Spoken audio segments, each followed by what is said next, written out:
Okay. We can. Is that all right? Because, you know, it's going to run until 8 o'clock. I mean, I got a lot of stuff. We can do half today and half next week. That's right. Okay. Copyrighted. I can read all of that. Easily? All rights reserved. No part of this video tape may be reproduced by bring any it name so we can without read it easily. permission of. Can you bring it out? Bigger Well, than that? so see, if you That's in the future you'd have to make your margins a little bit bigger because. Okay. All right. see like this one here. Yeah. See that's Okay. easy. All right. And this one here. Yeah. Okay? They can see it's copyrighted. So they see the copyright notice. Right. That's amazing. Okay. Are we ready? Yes. Yeah. Yes.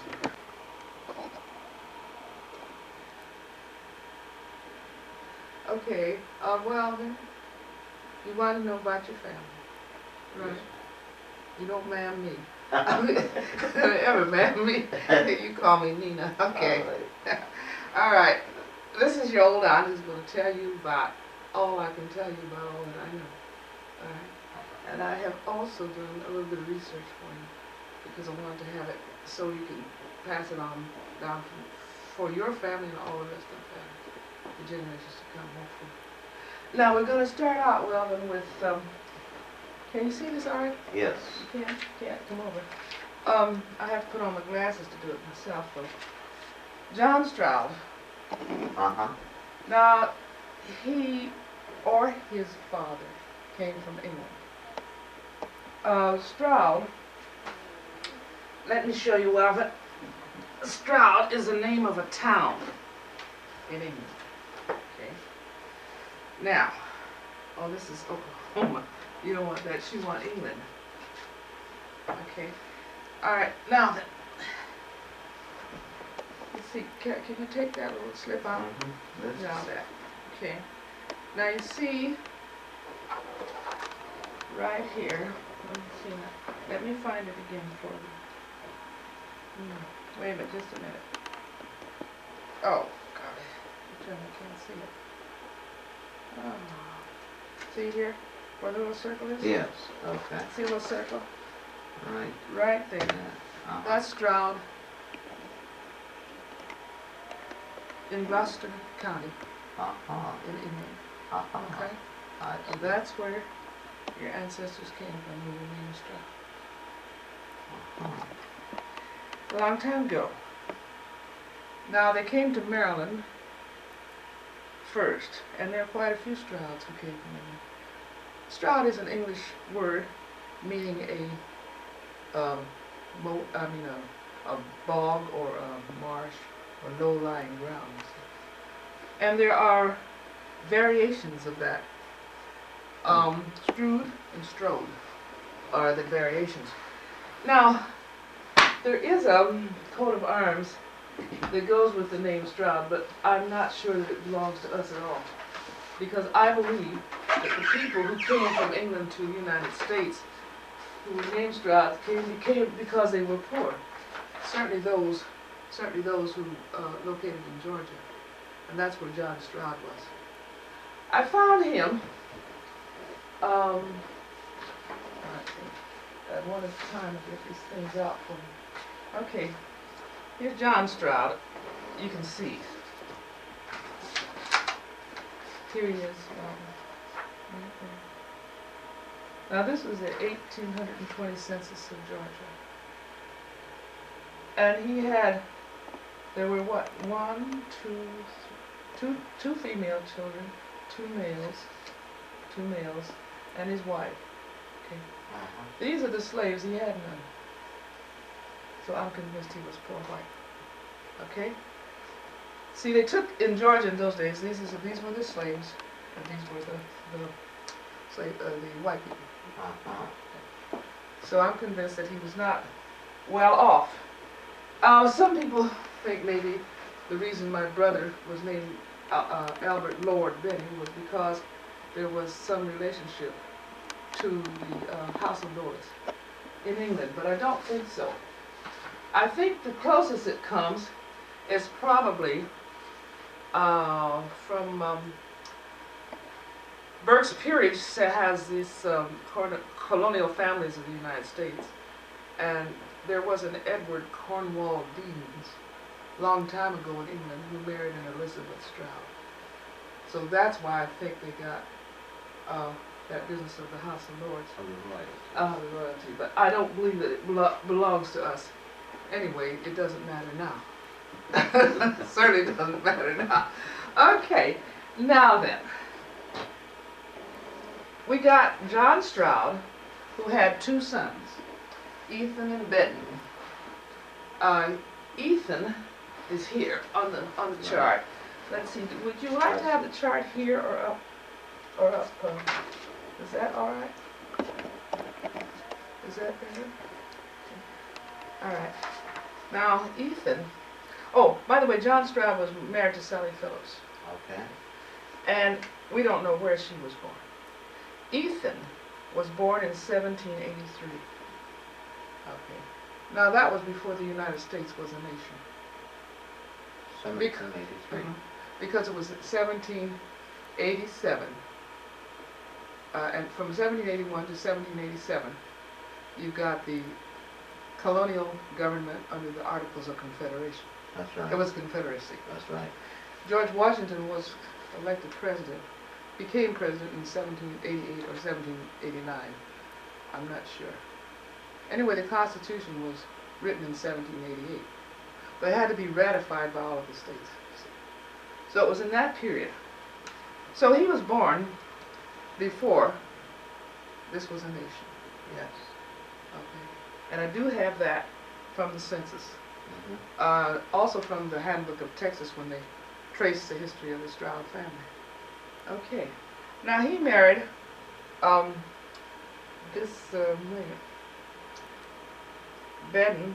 Ethan married Nancy Trammell. She was from Tennessee. At one time, Tennessee was a part of Georgia. In the old colonial days it was. Okay?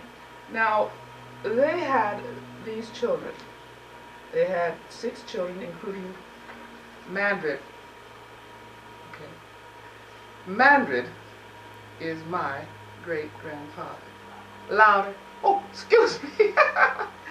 Okay. Mandred is my great-grandfather.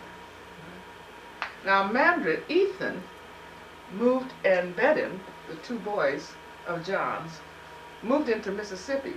Because, see, that was the same around the same time that you had the Indians being removed from those lands, from the Creeks and the Cherokees and Choctaws, Chickasaws, and the rest of them. Okay? So you had these people that they moved the Indians off the lands. The United States Army did. And then the settlers came in and just practically took land. All they had to do was really claim it. So they got themselves some land. He and Ethan and Bedin did. And then they became farmers, and then they became wealthy. You follow me? You follow me there? Now, they moved into Mississippi and got this land, you see. And there they began to be planters, they called them, plantation owners. And acquired some slaves and started planting cotton. Well, they're doing well in Mississippi. And Austin, what was his name? Austin, the founder of Texas. Well, anyway, Austin, John Austin, I think. I think that's right. Anyway, he came to Mississippi recruiting families to come into Texas. Now remember, at that time, Texas belonged to Mexico. It was a province of Mexico, and it was ruled by a Mexican governor. The governor asked Austin to recruit 2,000, he called them, foreign families, meaning white people, right, and recruit them into Texas to help him fight the Indians. In other words, the Spanish took the land from the Indians, and then the Americans, the Europeans, the English people decided to take the land from the Spanish. So you had the Battle of Alamo and all of those things. But those settlers that came in from Mississippi and other places that had been recruited by Austin were the first families of Texas.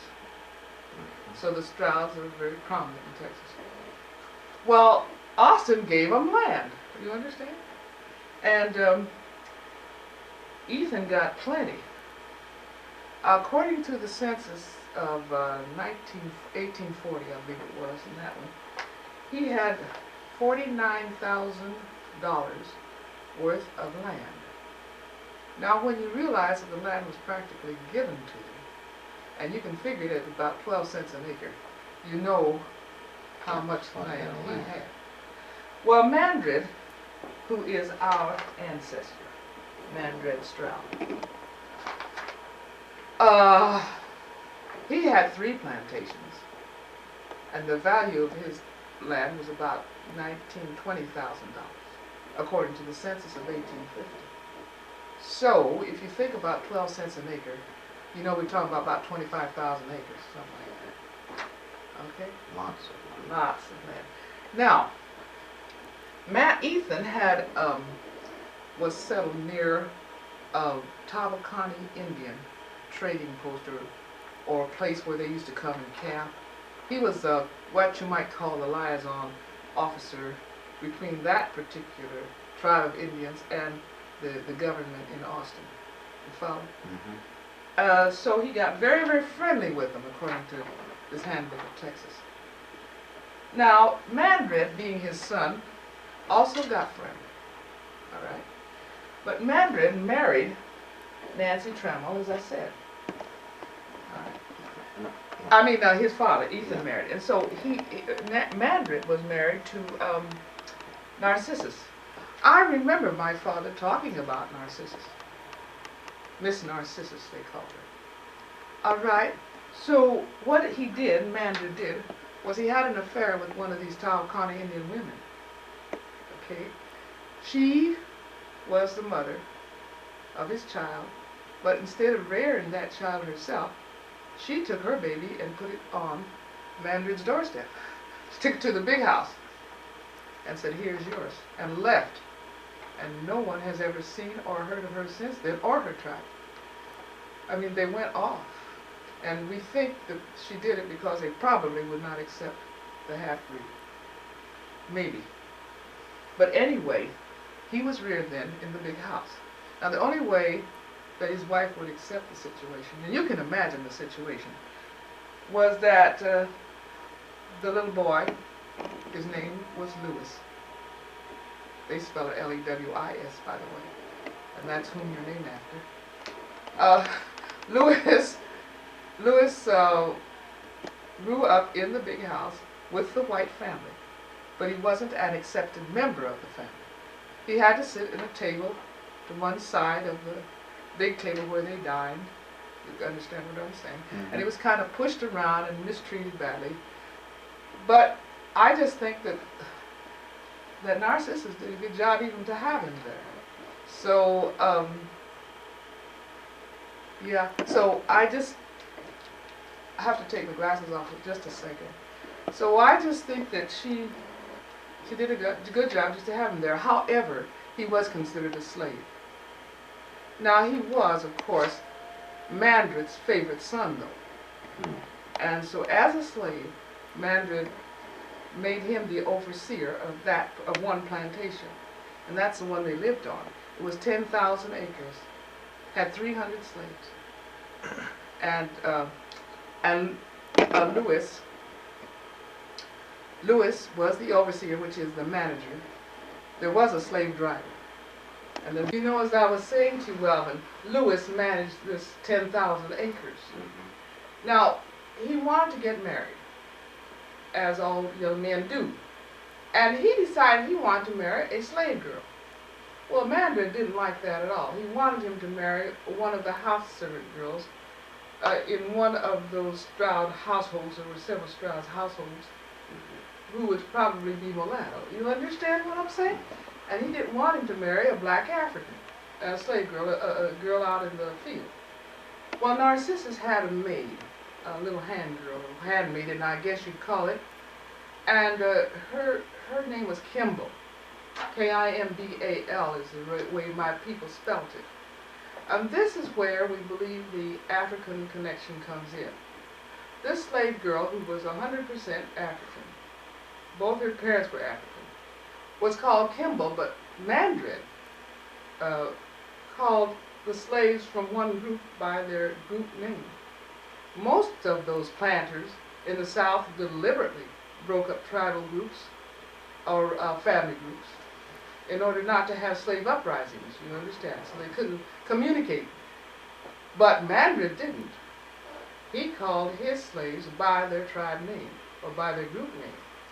And as a result, we believe that that must have been a tribe that she came from in Africa, and we don't know this. But that's what Lulu's trying to find out. Now, I'm trying to research it anyway. That's going to be difficult. Anyway, she was a pure-blood African. Okay? Now, when she was a handmaiden to Miss Narcissus, about 13 to 14 years old, something like that, Miss Narcissus spanked her. She beat her up with a hairbrush. While she had her across her knee, spanking her, well, the slave girl bit her. That was terrible. And so they whipped that child. And they whipped her so hard that she carried her scars to her grave.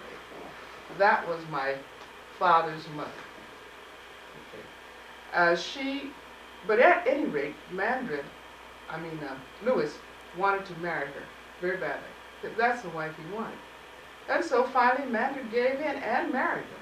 Had them married there on the plantation in the big house. But Lewis, I get mixed up here. Lewis would not allow any of Kimball's relatives around the big house or the house he built for Lewis and Kimball. Now Kimball's first name I found in the, Rosa found this in the 1880 census. Her first name was Ameritt, A-M-E-R-I-T-T. I think I have it written there for you can see it. She was my father's mother, Ameritt Kimball. And this is the reason you find my oldest sister called Kimball. And that's the reason my father was Kimball Dolphus, carrying that name on, you see.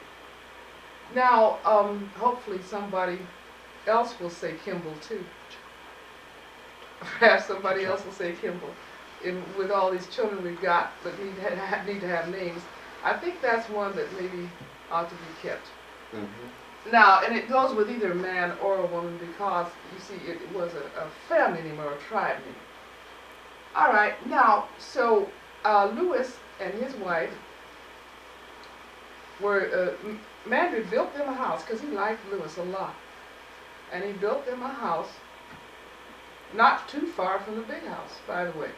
And I say big house meaning the plantation owner's house. You understand what I'm saying. Anyway,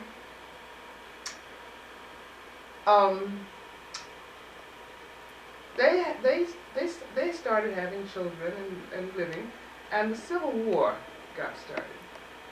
And of course, all their children were slaves, by the way. See, were considered slaves. Mm-hmm. And so the South lost. Lewis lost a lot. I don't mean Lewis, I mean Mandred lost a lot.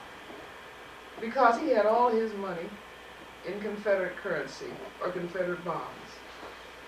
His slaves ran off, of course, left. And he was just, really had a hard time even surviving. He gave the 10,000 acres to Lewis and told Lewis, deeded it to him, and told Lewis to do the best he could with it. Mandred had to go ahead and take care of his other property, and he had other children, you understand. So all of them got something to look after. Lewis tried to hang on. All his kids tried to help him. I guess he had maybe 5 or 6 kids by then. My father was born in 1872, and he's one of them. There are quite a few before him. Wait just a minute, let me get this one for you. It's up there, isn't it? Right on there? No. The children of... No, I wanted to show you something else.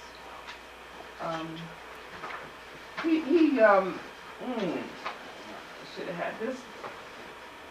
Well, anyway, let me try to talk to you while I'm finding it. Yeah, here we are. This is the census of 1880. And you can see, I'm going to put it up here a little bit, so you can see there's the office. Okay, that's your granddad.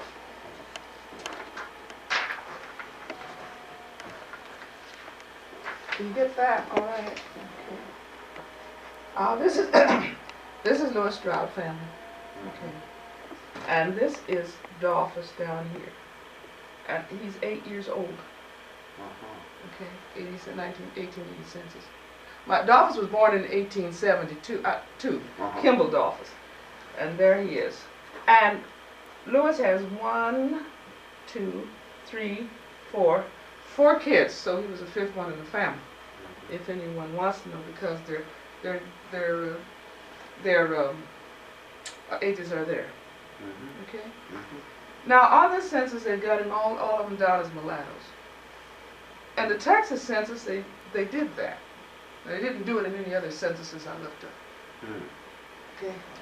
So that's what happened there. Now, Lewis tried to hang on to his land, and he couldn't. One of the big reasons he couldn't was because the carpetbaggers from the north and the poor whites of the south united against the big, rich plantation owners. I guess you know this from history. And they proceeded through the south, taking away their land by getting hold of the political system or the local political system. See, these poor whites would be coached by the carpetbaggers from the north, and raising taxes so high that the owners could not pay the taxes. Lewis could not pay his taxes. You got 10,000 acres. If they raise your taxes just a little bit, you're in trouble. Especially when you got no way to work it, no way to produce a crop. That plantation was a cotton plantation. That was their cash crop. Although they had everything else too. They had sugar cane, and they had sweet potatoes, they had hogs, they had steers, they had cows, because Father told us how much they had. And you see, he was raised on that plantation until after the Civil War. He was born there in 1872. He lost his plantation, Lewis did, and he took his family to the Indian Territory. Now then, Oklahoma was not a state. It was just Indian Territory.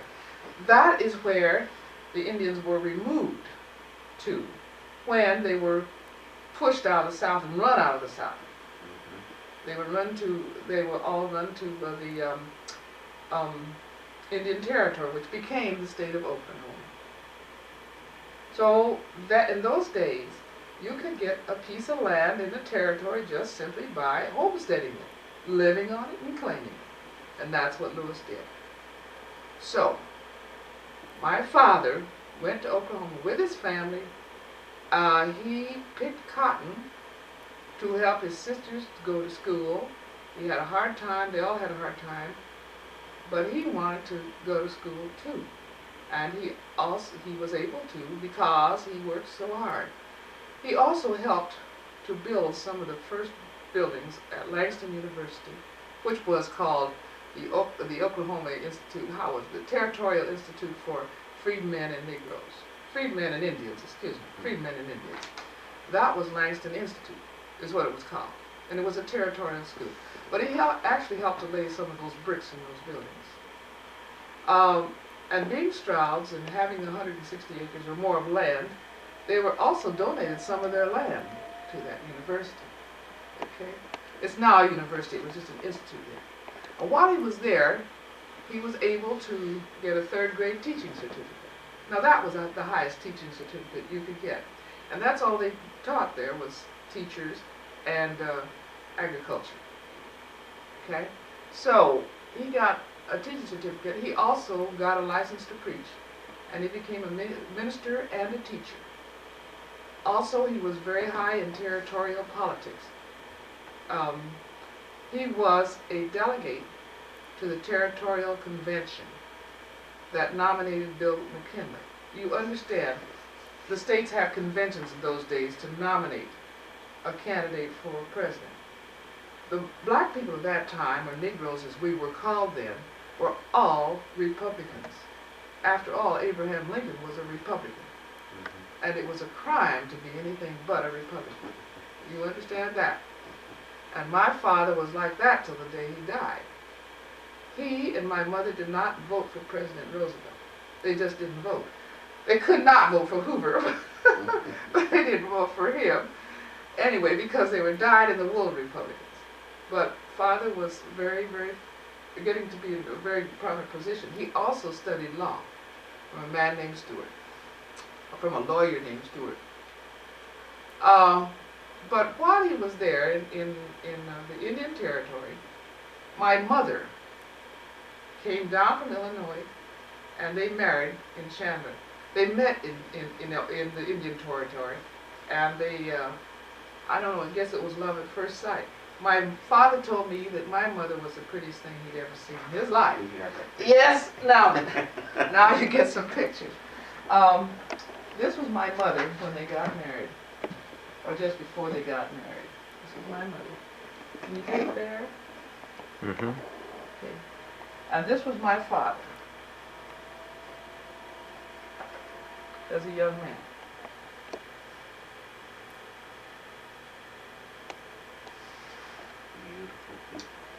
So they married. They married in Chandler, Oklahoma, and that's where the Stroud family started. This is Chandler, Oklahoma. Let's see, I think I better take this off. I will put Chandler, Oklahoma here. Okay. Better put this a little further down. Now, how's that? You good? Oh, I'm sorry, let it go. I'll let you. Okay, it's all right, you can sit. Okay. Now I've got to tell you about my mother before we go any further. But you see, this is Chandler. This is the Creek Nation. Okay. And that's where my father was teaching school there then. And that's where they married, and that's where my family starts. And that's where our family starts. Chandler, Oklahoma. Now, I want to go back to my mother now and tell you about her. So let's put this down. We won't need it. We won't need that. We won't need this. Oopsie daisy. Excuse me. Now, Welvin, here is the marriage license that my mother and my father had. And you can see that they were married on March the 4th, the 30th day of March, and 1904, in Chandler, Oklahoma. And they were married at 6:15 p.m.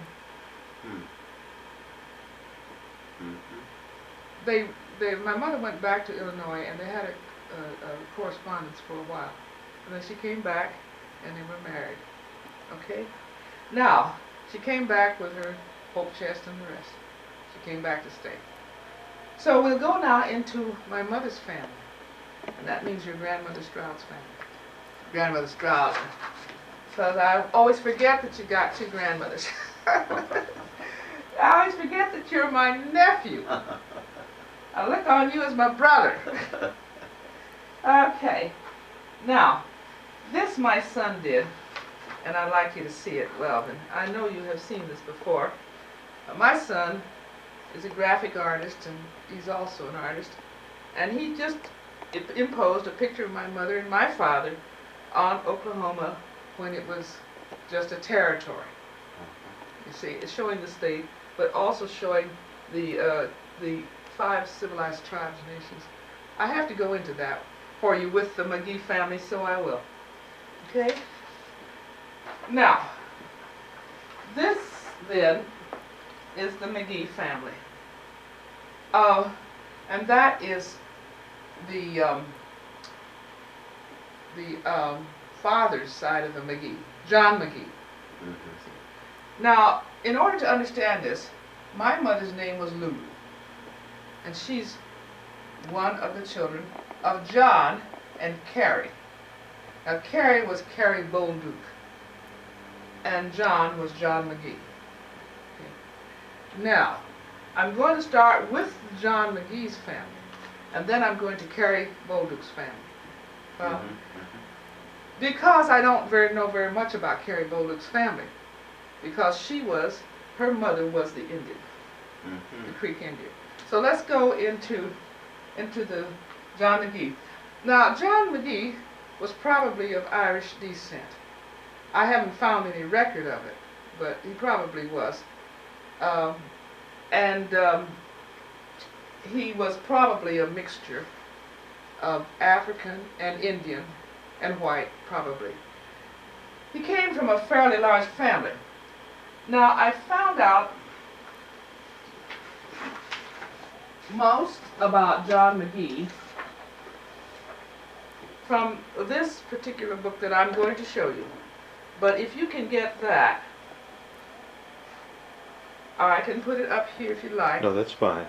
And you can also use that lower left-hand corner. Okay. Now that is when I tried to research this book. I want you to see this book also. And can I just do it like that? Okay. Now that's a very old book, as you can see. One of these days I'm going to have it rebound. Okay. I have the front piece there for you to see. Yeah, it can be open. I hate to open it though. Yeah. But I have this there. I have this for you to see, Welvin. I'll just open it a little and then I'll get the other for you to see, so it can be put on the TV properly. One more time. Well, I have this title page. Okay. Already. 1873. Okay, and the picture is? The picture is J.H. Magee, but that isn't my relative. That's my uncle. I mean, my mother's uncle. Okay. Let me show you here. I tried to find out about that book to see if it was available anywhere, or if I should sell it or copyright it or something, you know, recopyright it, because that's 1873. And this is a reply I got. Now, if you can see Welvin there, it says that it is one of the Negro collection at Fisk University Library. Their 30,000 volume Negro collection, and that's where Books for Libraries has it, and they are the incorporators now, and so that's where you could get it. I still think one day I will bind this for some of my descendants, so they'll have it. But that's the original book.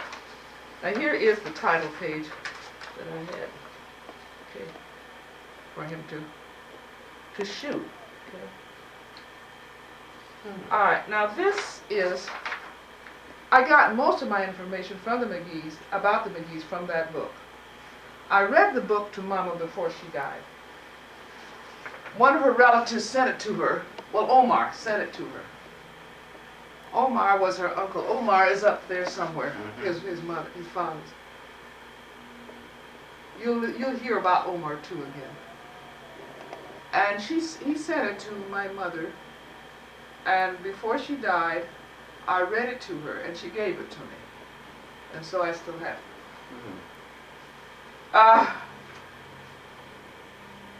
This is a letter that was sent to John Henry Magee.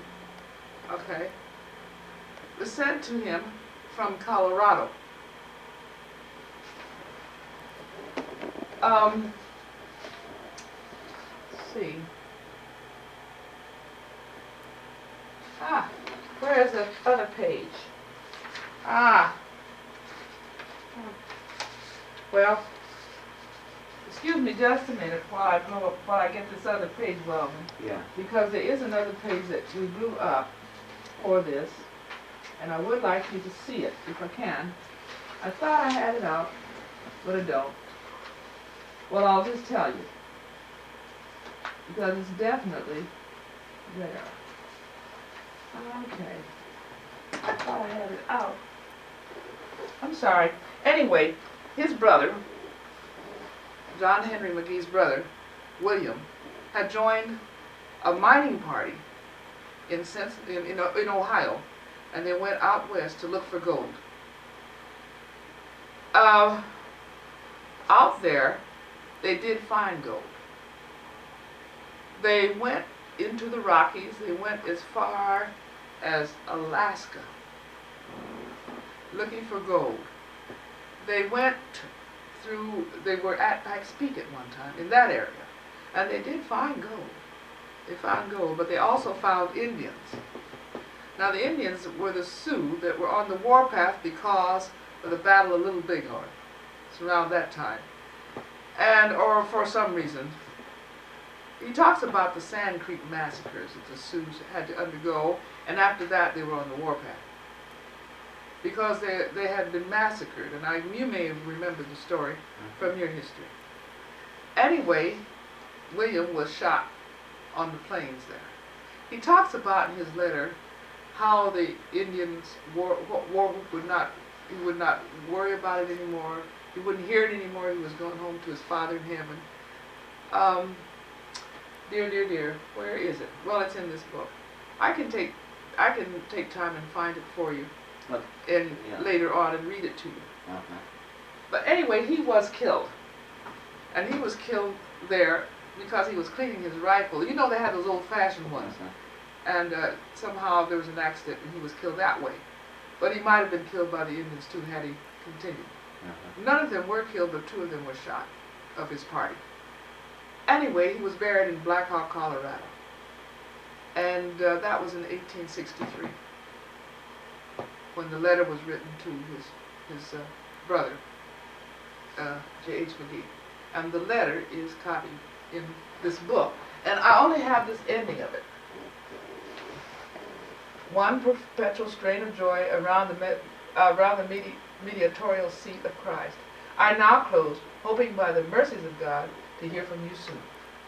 I remain yours truly in the Lord, W.H. Magee. Okay.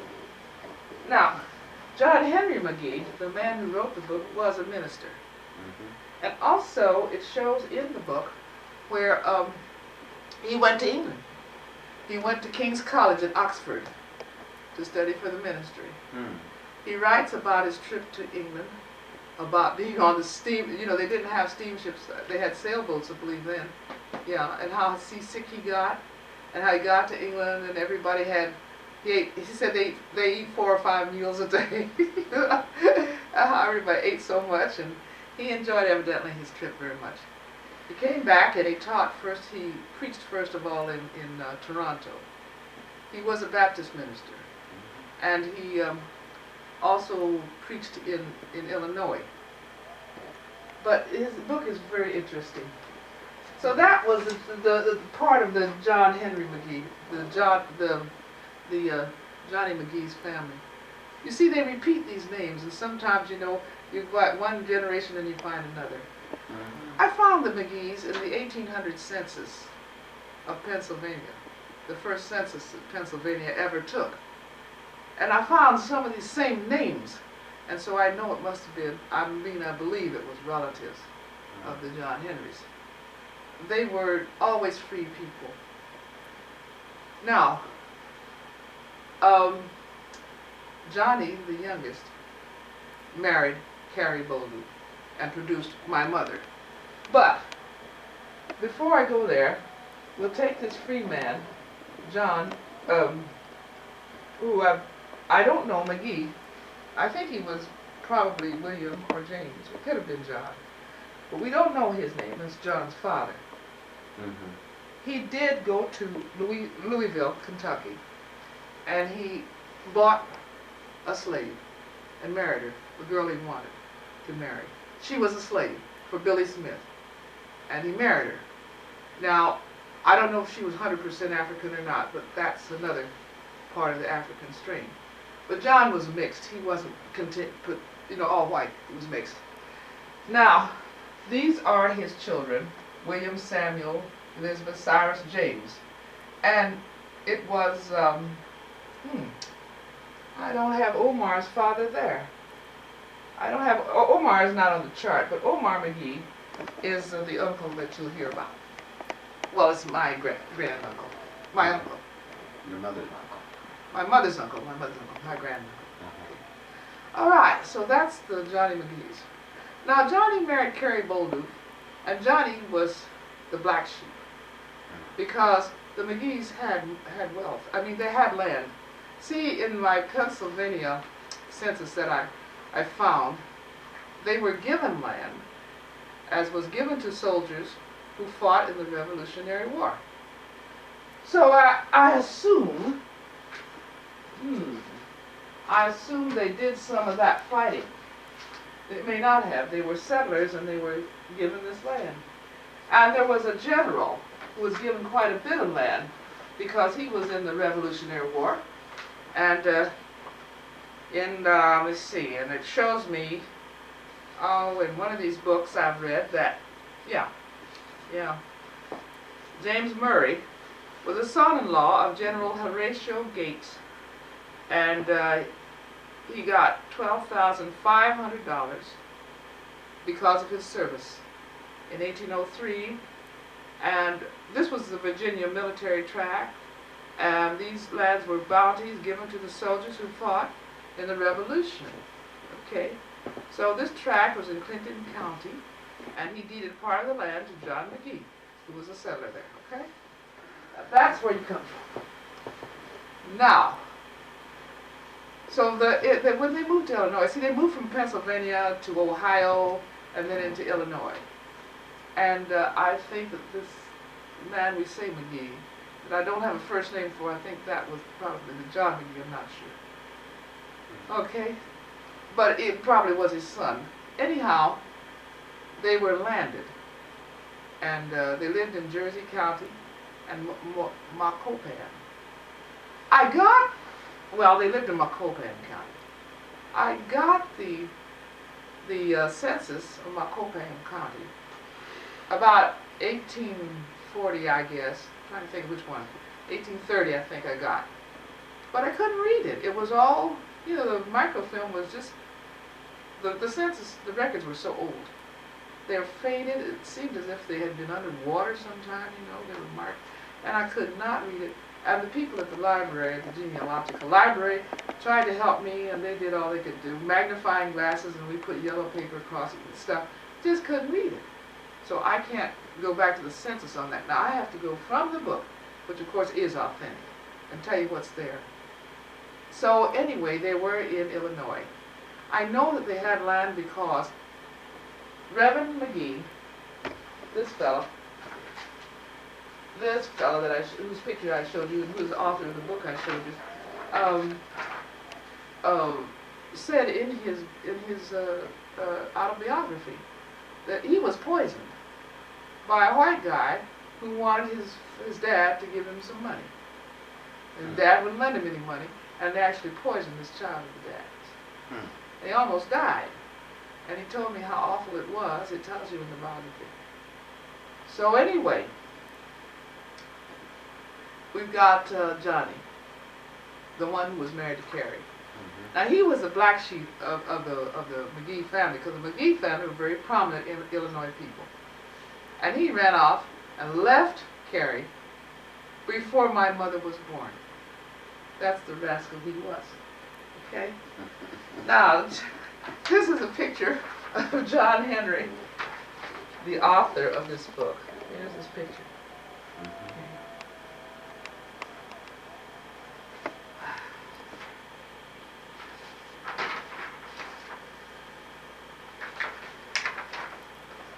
And this is a picture of Cyrus Mcgee, who's up here.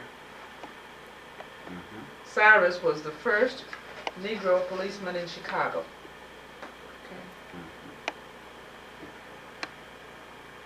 That's all of the Magees I have, excepting for Carrie. And this is Carrie. Okay. I'll move these. This is Carrie Magee. If you can get her, that was my grandmother. Okay. She looks very European. Yes. That's why we believe that her father was probably mostly white. We think so. Her mother was a full-blooded Creek Indian. But her father was the Bolduc, whom I could not find a record of, mainly because I didn't have that much time before this session.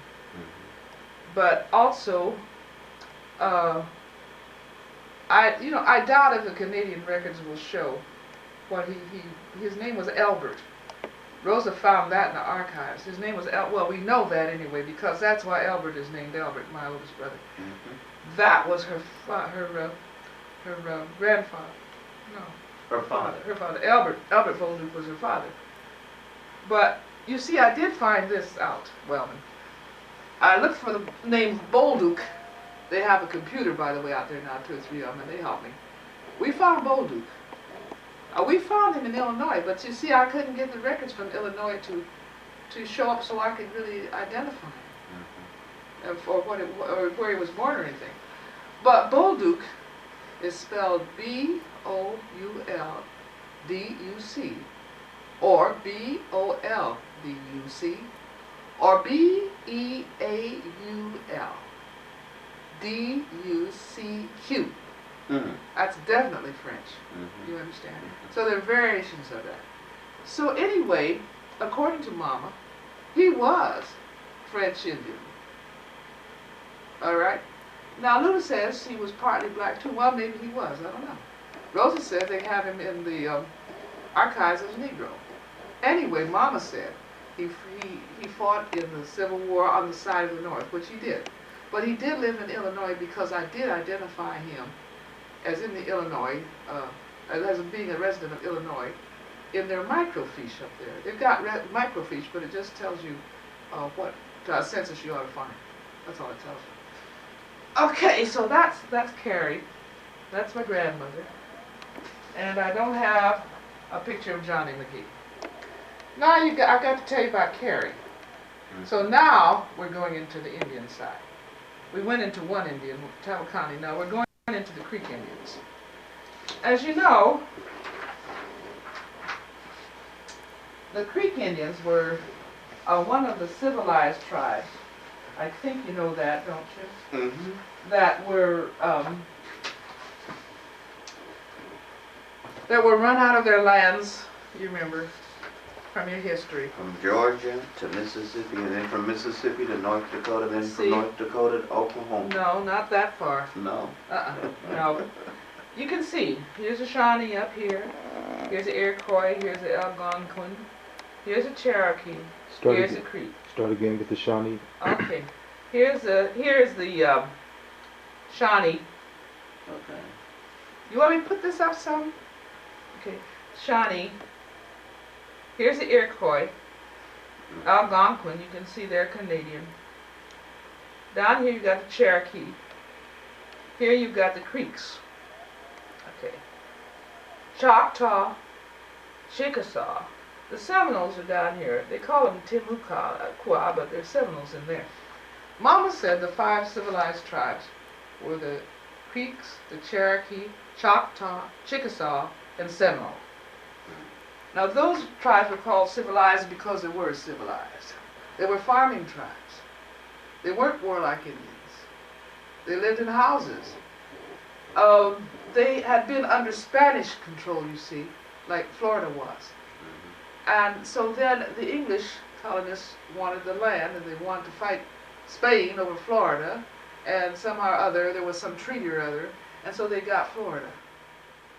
So when they began to move these Indians out, the Creeks decided that maybe they better try to civilize themselves or live the way white people lived, the Europeans that were there, the English, and they would not massacre them like they did the others. But they weren't successful. However, they did try. They have a language. Mama spoke it enough for you to know they had a language. It was also written. And they had money. And they had banking. And they had judges, laws, and that schools. They played baseball, by the way. So you see they were pretty civilized. And so they were called the 5 civilized tribes. Now, so what happened to them was absolutely awful. Well, what happened to all the Indians was awful. But these people were trying their best to be civilized. And the Creeks had done a lot in, acted as liaisons between the Spanish and the English. You understand? Kind of, how would you say that? Liaison people. But they were run out anyway, and Andrew Jackson did it. That's right. While he was president, he got rid of all of them. He was known as an Indian fighter. And it was terrible what he did to them, which I will read to you in a minute from your father's notes. Okay, here is the, let's do it like this. Let's do the Trail of Tears now. Okay, this is where the creeks were. All right, now they were run down, see, down this way, clear down to the Gulf of Mexico, around like this, up the Mississippi River into Arkansas, and or up in through Missouri and into Oklahoma. See that? That's where they were run, or in there. You see, they could join any of these other groups, but nobody went clear up there. Okay. Only ones that went up there went up to Kentucky and Missouri and came on through. Now they were marched in the winter. listen, it's just awful when you think about it. Here's another group they have here that was marching, was going through up through Tennessee, into Illinois, to lower Illinois, and on over into Missouri and into the Oklahoma Territory. Now this is what your father wrote, and I thought this was a vivid way to talk about it. And remember, he says, to Tandy's children, he says, move along, get going, you red savages. The soldiers ordered, as from their horsebacks, well, maybe you can read it better, as from their horsebacks, with long whips, they beat the ragged, barefoot Indians from their homelands. Yes, he did it in midwinter. Didn't even give them summer to come. This was the Death March, the Trail of Tears, about 1820. That loathsome act of the United States government in cruel genocide was eliminating the Creek Indian tribe. Get up, get going. And he popped his whip. But the young mother could go no farther. Leave her there to rot, they said, and on they rode. Their trail was marked by dead Indians all along the way, and the wolves followed the trail. A civilian rider happened by and heard the cries of the infant in the papoose of the dead mother. He took the infant from the papoose and carried her to Illinois. That Indian infant was your great-great maternal grandmother. And that's the part that saddens you. But that was Carrie Bolduc's mother. Okay. And her father was the Magee.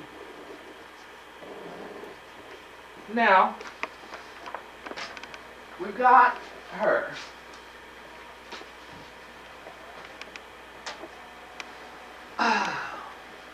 Wait just a second about that when you have to stop a minute just. Okay, we got Carrie. We got Carrie here.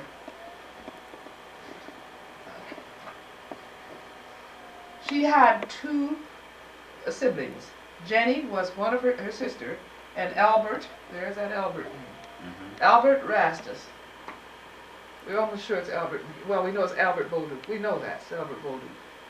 And Albert, and we called him Rastus, they called him Rastus, Erastus. And Lulu, my mother, your grandmother, was born in 1882.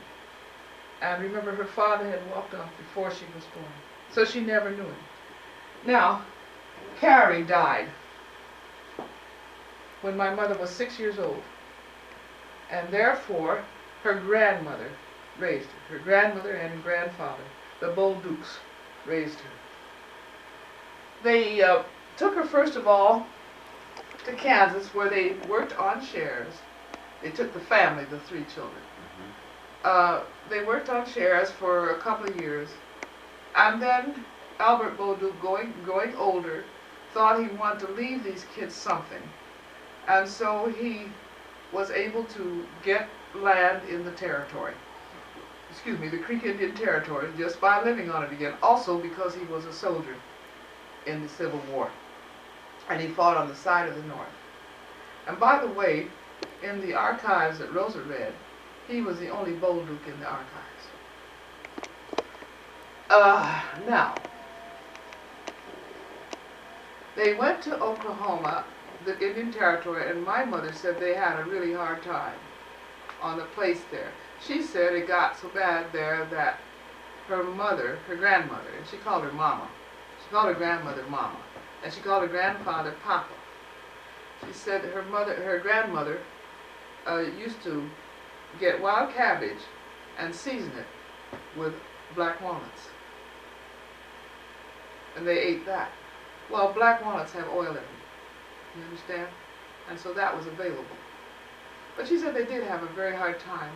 Her grandmother and her grandfather died. And they died before she was 16. They died, I guess, when she was about 11 or 12, something like that. Maybe a little older. Maybe older than that. Anyway, her sister and her brother went on their own ways. And she was sort of left. Okay?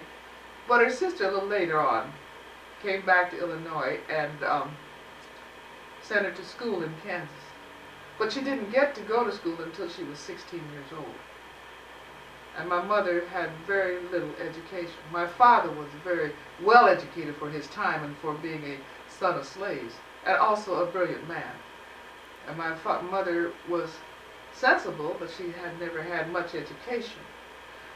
So she went to, after going to school, she went back to Illinois to her father's people, you see. Being a Magee, they all knew she was their child, their relative, and they sort of looked after her in a way. She went back there and she began a domestic work. And she talked to us often about the Bowmans, whom she worked for. They were an English family and they're very wealthy. And she worked as nanny for them, I guess, the longest period of time. And it was while she was working for the Bowmans that she went down to the Creek territory to see some of her relatives. At that time, I believe Jenny was still living somewhere in the Creek Indian territory. Now remember, my mother was reared by an Indian. And so she had a lot of Indian ways. And of course, she did know the language. And she spoke it to the older sisters and brothers than I have. She talked to them a lot. But she didn't talk to me because by then she'd stopped using it a lot. But I do remember one or two words well, and I remember she always said Tuckanawa. I don't think I've ever heard my mother say money. Tuckanawa was a Creek word for money. And even now I sometimes say Tuckanawa too, because she did that.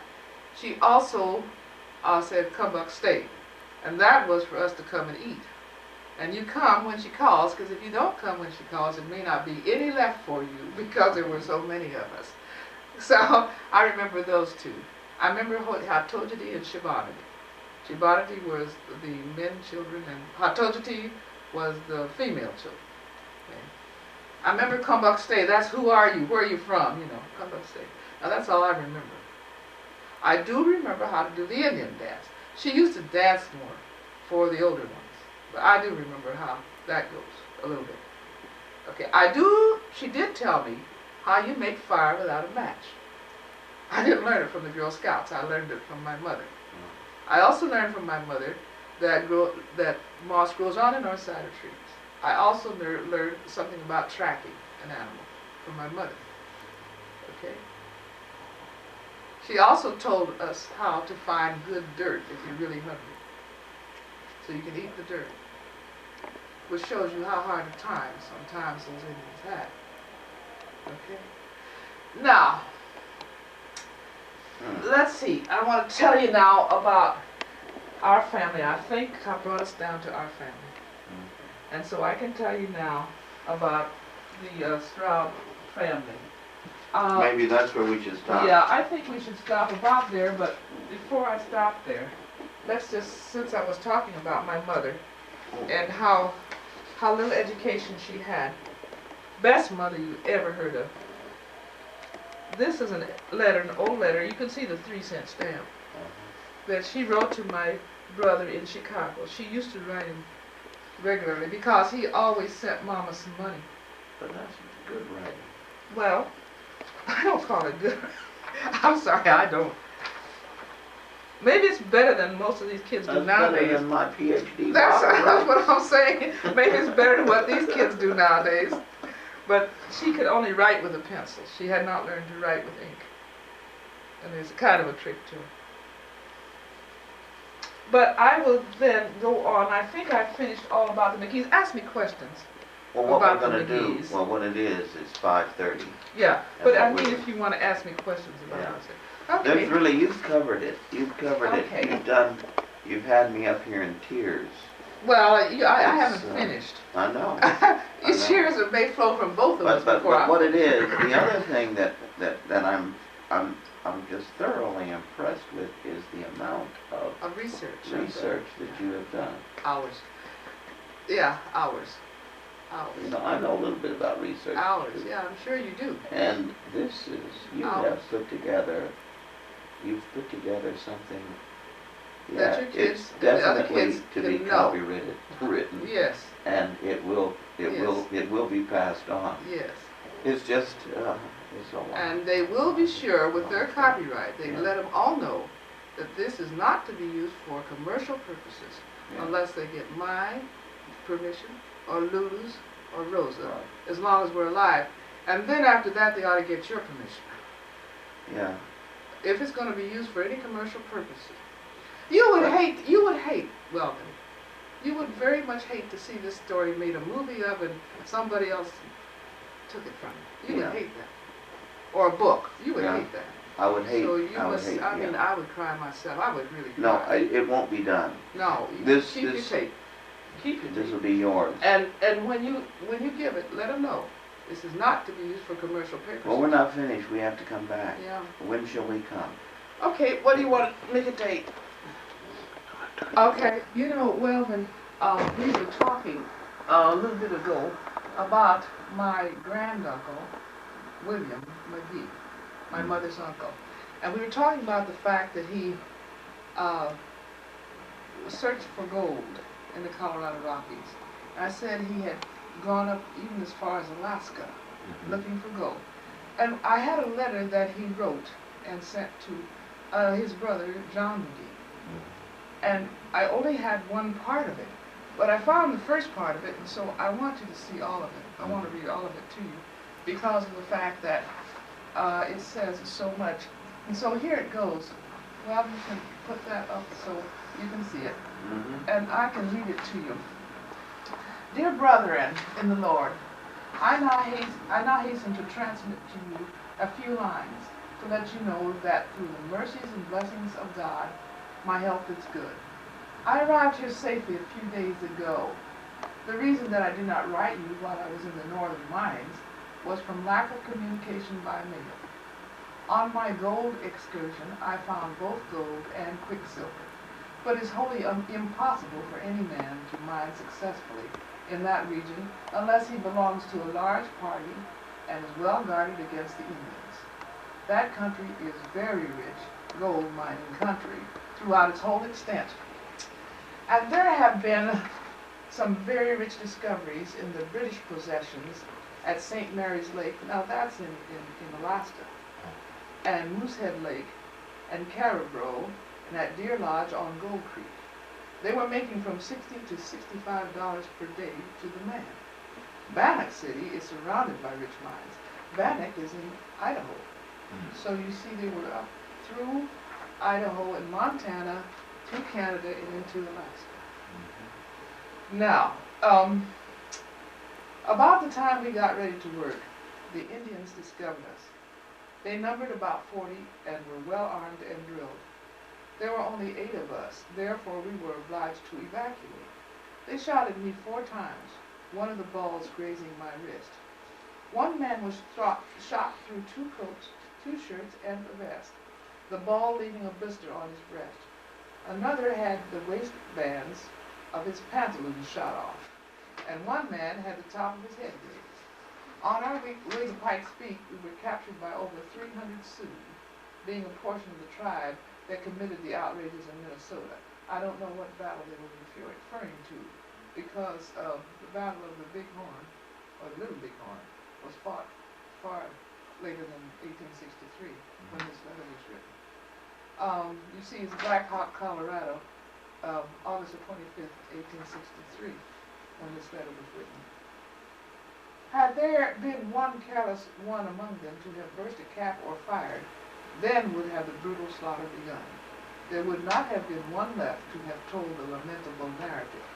I then, brethren, thought of you all in the sacred desk of God. I also remembered the old proverb that the way of the transgressor is hard. Brethren, I do beg an interest in your prayers to God in my behalf.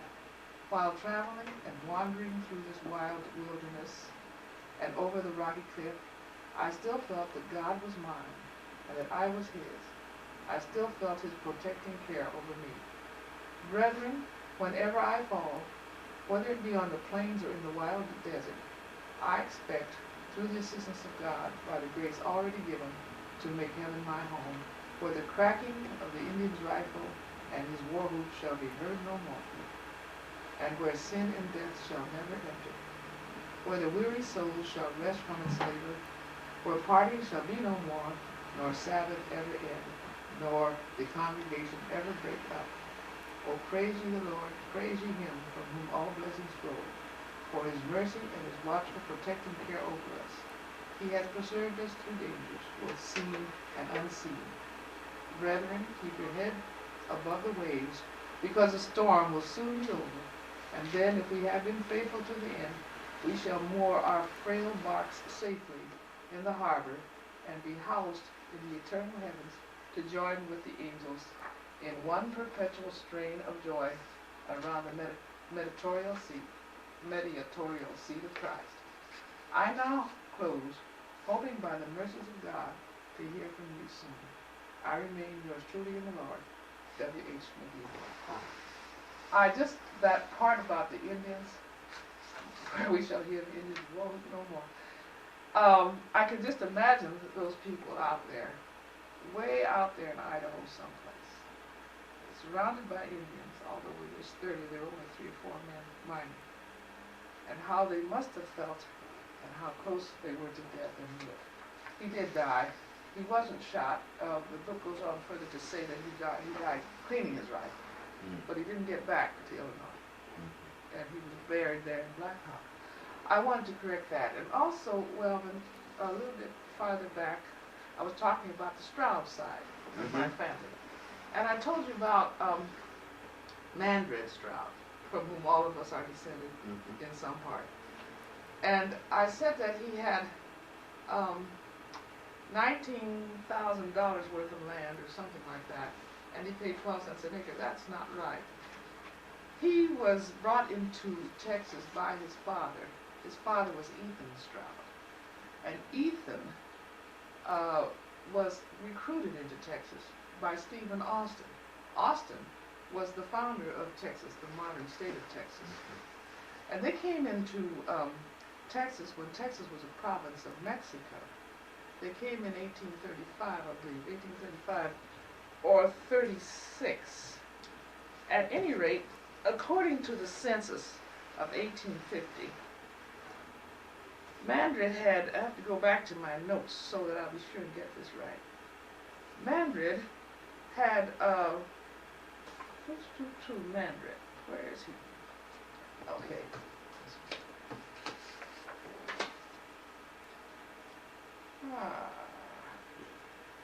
Mandred had 3,000 some odd acres of land. And then the United States Census of 1860, he had $19,920 worth of land. He had $3,000 worth of land in 1950 and $19,000, almost $20,000 of land in 1960. The point was, though, that he didn't buy any of it, I don't believe. See, Ethan was given a large amount of land, just given it to him for coming into Texas. Now, Austin recruited these people from Texas because the Mexican governor of Texas asked him to do that in order to help to control the Indians. But Austin brought all the families he could get into Texas, and then they proceeded to take the land away from the Mexicans and Indians. And of course, that's how Texas was formed. So the Strouds didn't pay hardly anything for their land, and they got a lot. I know that he had over 3 plantations because Father said so. Now, the one that Father was born on had 10,000 acres, and that's where Mandred and his wife Narcissus lived.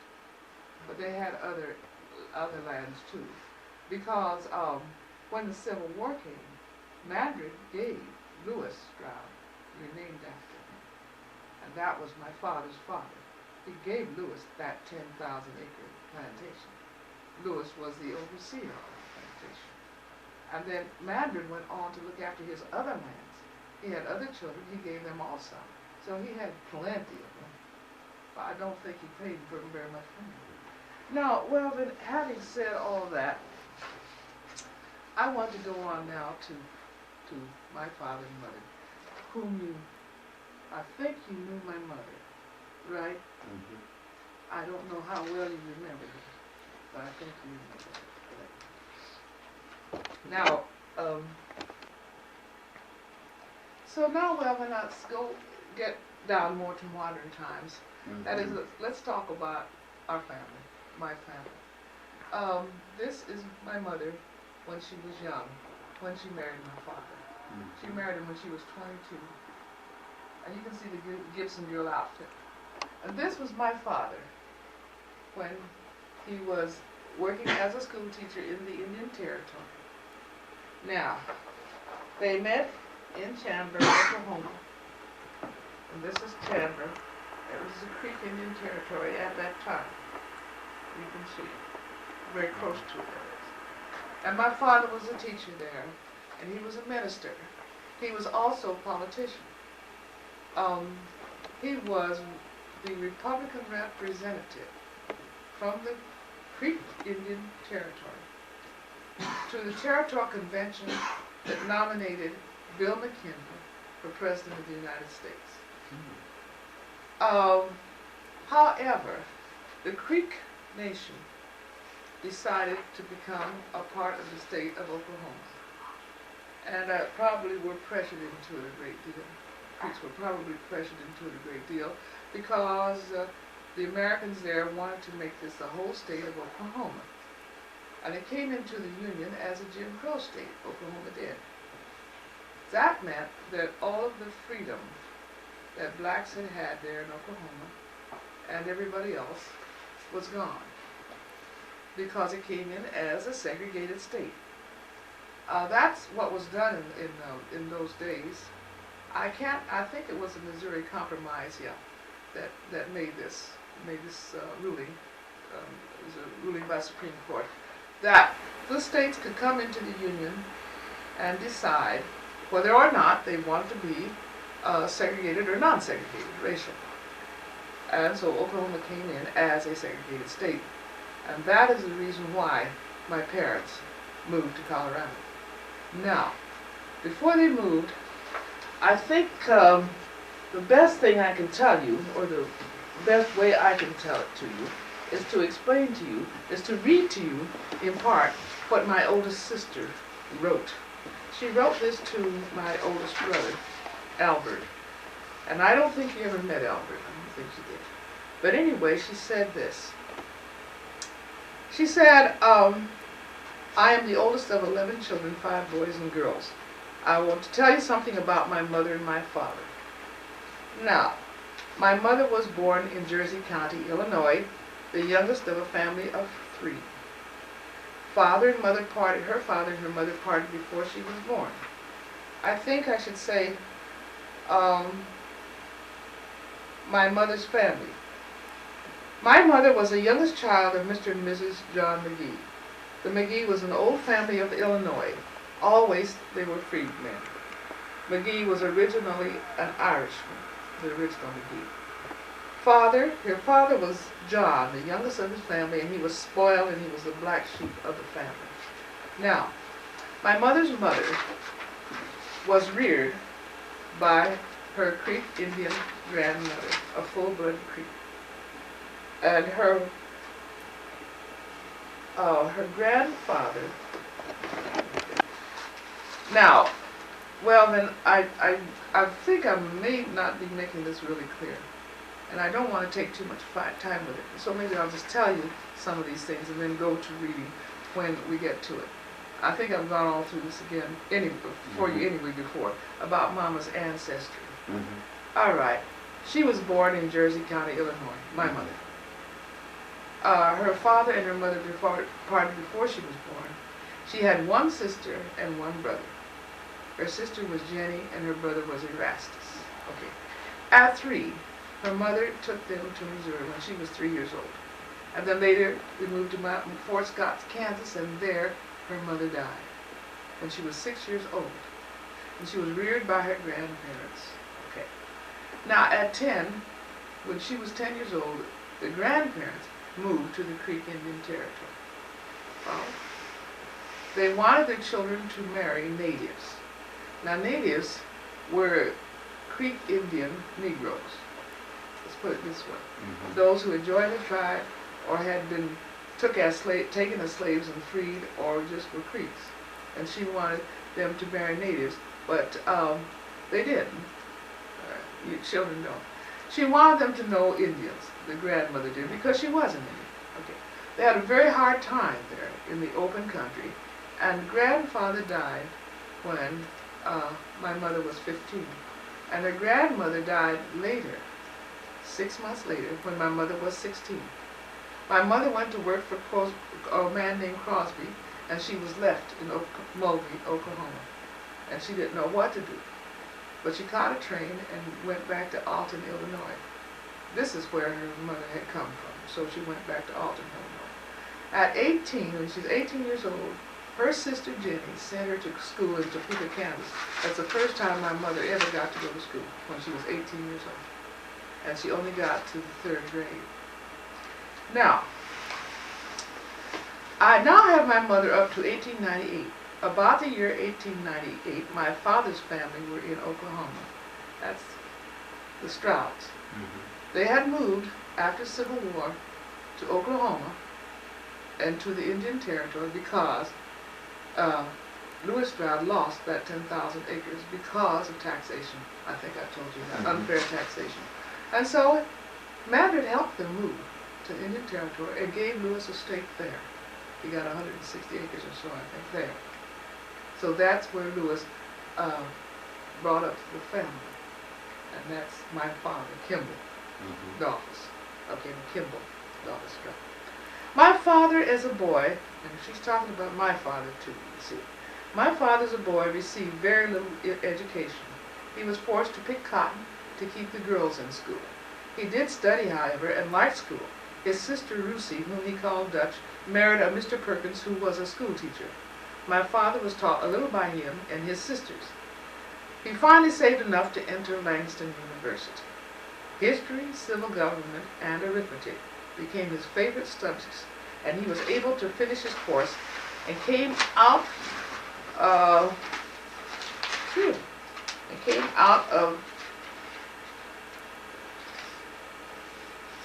well, I don't know what he came out of. He came out of school, evidently a page is missing. Anyway, he came out of school. Oklahoma was only a territory, and as the elections of 1896 came on, the Stroud family were all interested in the Oklahoma politics and were dyed-in-the-wool Republicans. Okay. Now, Young was a brother of my father who was a sheriff of the county and plunged into politics. Okay. The territorial convention met in Guthrie, and my father was elected, as I said, as a candidate to nominate Bill McKinley. Well, for a few months he studied law with R.E. Stewart, a leading Negro lawyer now in Oklahoma, but he was too poor to finish his law school. He was offered a job in Lincoln County as a school teacher, and he accepted it. He stood high as a school teacher in the county and was always called upon in political campaigns to tour the country. In 1899, my mother, who had been in school since September, returned to Chicago. Okay? Then after a while, she went to Sweet Home, Oklahoma to visit her sister. And during this visit, she met the young school teacher at Sweet Home. She returned to Chicago. A correspondence was begun and kept up until 1904, March the 30th, and she returned to Chandler, Oklahoma. My father was moved to that location this year. She arrived at 6 p.m. and at 7:30 she was married to my father. So that's how they started. Father was receiving a salary of $50 at this time. That was a very good salary in those days. And she, my older sister, was born December 23rd, 1904. Okay? Father was always called upon to tour in interest of the Republican Party during the campaigns. And in 1900, the question of statehood came up. Oklahoma was below the Mason and Dixon line, and it automatically meant segregation. My father had lived in Texas. His father and his mother had both been slaves. But most of the Negroes who had settled in Oklahoma had been freed men. Oklahoma had been an open country. Indians and Negroes had mingled and lived together, and the few whites in the country had found their place among them. Father argued that the whites would accept Indians, but never the Negro. From 1900 until 1904, it was bitterly fought, the opposing side always coming out the winners. At any rate, statehood was finally approved, and Oklahoma became a segregated state. In 1907, schools were segregated, streetcars, trains, eating places, everything excluded the Negroes. Indians and Negroes were not allowed to marry anymore. Former relatives became enemies. My father decided to move. Negro schools had become second-rate. My mother's sister, Jenny, had moved to Colorado in 1904. Our family had increased to 6 in number, 4 kids and 2 children.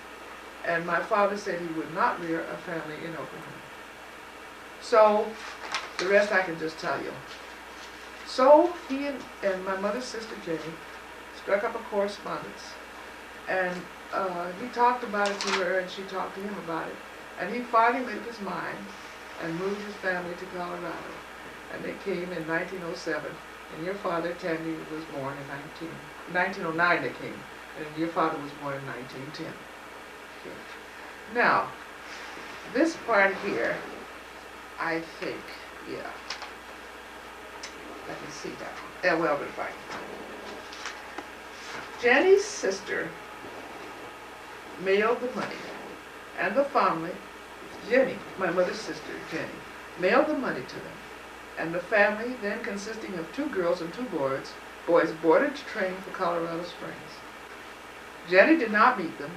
She had not known what her sister's family looked like and could not afford to lose her position in town. In Colorado Springs, Jenny was a clairvoyant. She was married to a white man. His name was Mitchell Tree. I think I told you that. And she was passing for an Indian.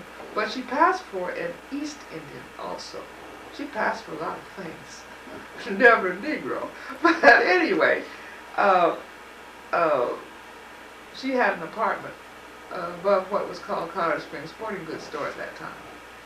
And so she didn't want to jeopardize her position as a clairvoyant, as this Hindu or whatever, and with this white husband and whatnot. And so she didn't know what that family looked like. So she couldn't afford to meet them. But she had them met by carriage. And the carriage took them to a house at 414 South Wasatch Street. And that's where they first lived.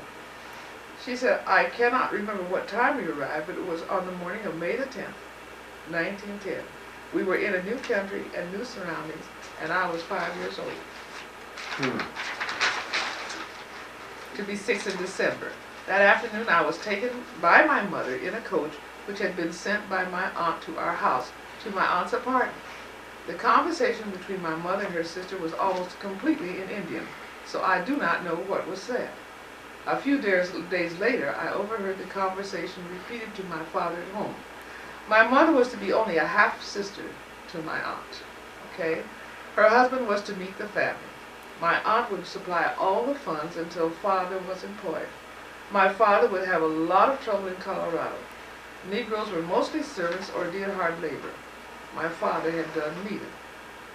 The only thing possible in a profession was preaching. My father might get a chance in politics, but her experience with Negroes of the city had been disappointing. They were not politicians of the caliber they were in Oklahoma. He might try. She could set him up in some sort of business if he wanted her to advance some money. She would do it, but her husband did not need to know about it. Those things were discussed. The appointed evening arrived, and we went to her office and apartment. We were introduced to her husband. He was very nice, and his racial difference did not seem to interfere in his attitude toward us. Anyway, in order not to read too much to you, Father refused her assistance on the grounds that if her husband might find out, and it would be very bad for him to his business, to interfere with their marriage relationship, and he would not do it. He said he would find something, and he would take care of his family. So Jenny paid the rent and furnished the food for quite a while, but Father could not find anything to do. So he finally went to Denver. He landed something, but my sister Kimball doesn't know, and she didn't know to the day she wrote this what he landed, but he landed something. And then he found out that the rent was too much for him where they were, so he moved to a smaller place. Anyway, they landed at 701 North Spruce Street, and that's when they started going to Bristol School, and that's where the family really started to live. She says the next day we moved to 701 Spruce Street at a rent of $6 per month. The house contained 3 rooms. I entered Bristol School a few days later. The then Etta Martin, who is now Mrs. Etta Colbert, wife of Jesse Colbert, accompanied me to school and enrolled me into the 1st grade by telling the principal, who at that time was Miss Leach, that I was 6 years old when I was really only 5. Okay. My aunt began to get restless. She didn't stay in town all the time. She'd be in Cripple Creek and Leadville and Central City, and she only came back a couple of times. And she decided to give up her office one day, and so we accompanied her as far as Denver en route to Salt Lake City, and she never lived in Colorado Springs after that. Now, Ben says, and that's my oldest brother, if I recall correctly, our aunt got into some trouble about throwing acid on a white woman in her office. That sounds like Jenny. That's the kind of gal Jenny was. So that's why she didn't come back anymore. After that, Colorado Springs had borrowed all clairvoyance from the city. Well, Father's employment was over in Denver. He was hauling coal for the railroad in Roswell. That was about 5 miles from home. And he worked on that during that winter. And that's when times really got very, very hard. He had no steady employment. He worked from Sunday to Saturday, from 7 in the morning until 5 in the evening every day.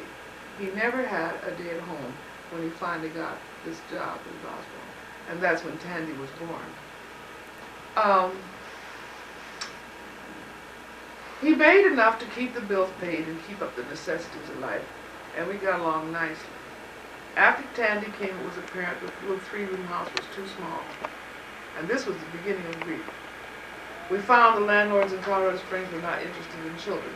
And I have to stop here and tell you something that I know is true because Father said it was true, and something we all know. But while he was shoveling coal on these coal cars, for the Santa Fe Railroad, I think.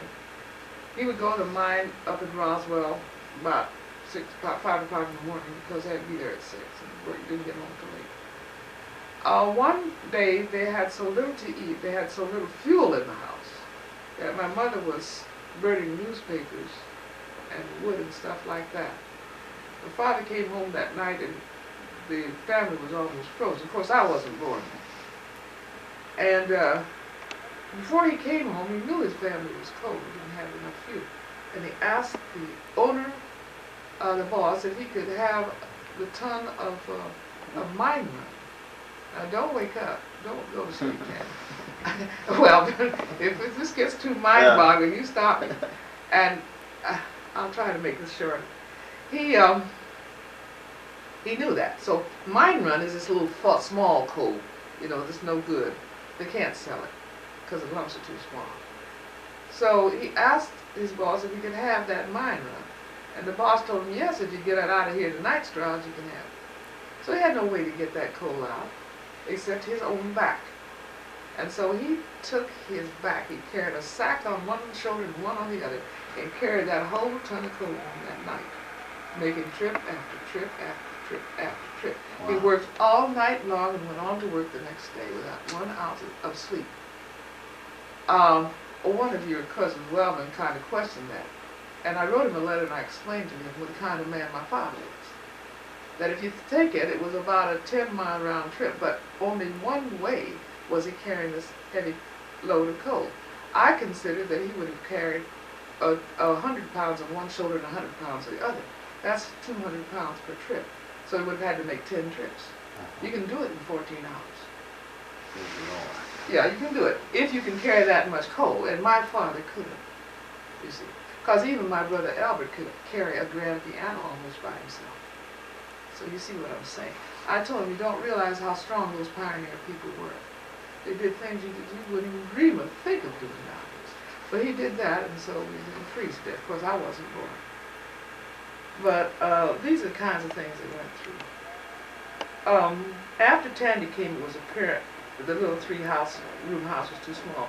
So they looked and looked and looked for a house. But they couldn't rent anything with 5 kids, you see.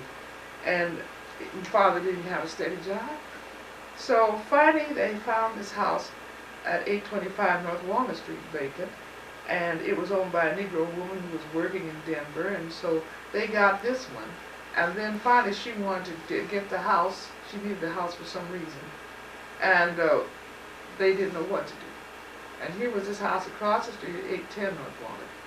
That was vacant, and it looked as if nobody owned it. But children had lived there before they found out. And so they just moved in.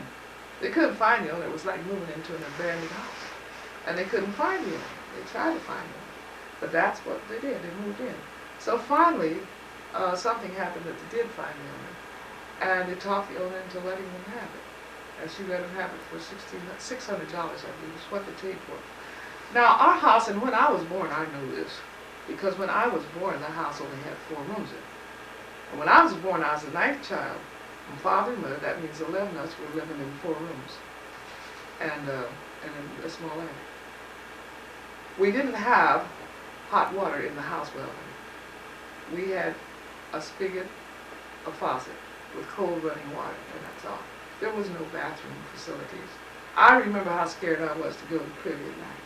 I never forget that. But I did. And, yeah. We used the Sears Roebuck catalog for toilet paper, yeah.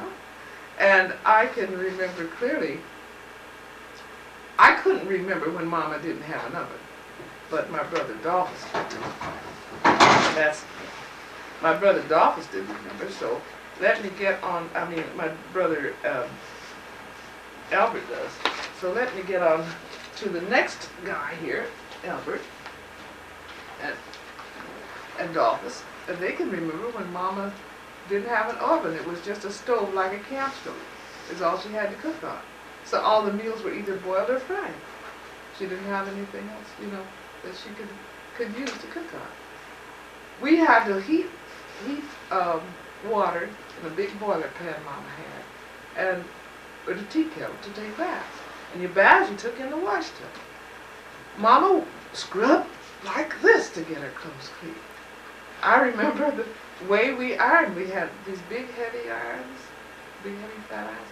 They had a wooden handle, so you heat the iron on the coal stove, and then you iron your clothes with it. You're shocked. No, you had some pictures of. You're talking now. You said this is Albert or Ben? Well, this one is Albert. Ben and Albert are the same too. Right. Ben and Albert. But you had one of Kimball. Yes, I did. That last thing we well, now that's good, Albert. Albert, because I want you to see this. If we could see them. Yeah, I want you to see a this. Picture of them. Now let's see. Kimber's not on this one, but she is on this one. I know you. This is all of us, but wait, I want to. This here's one that's maybe better. Now, I gotta show you Jimmy too. All right. Let's stop right there. I don't know how this will do. Let's move those out and put this one down here. I don't know if you can get this one. Put those aside somewhere in that chair on the television anywhere you want.